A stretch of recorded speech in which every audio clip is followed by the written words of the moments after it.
Well, it looks like it's going to rain today, you guys, down here in Central Texas.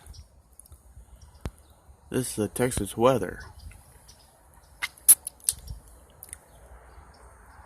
I don't see any tornadic sightings yet, but we will try to see if we get a tornadic here in the next 24 hours. Man, look at this dark sky. This is unbelievable. Unbelievable.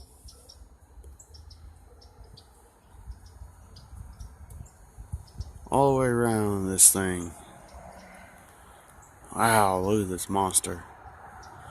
There's a little beaver tail.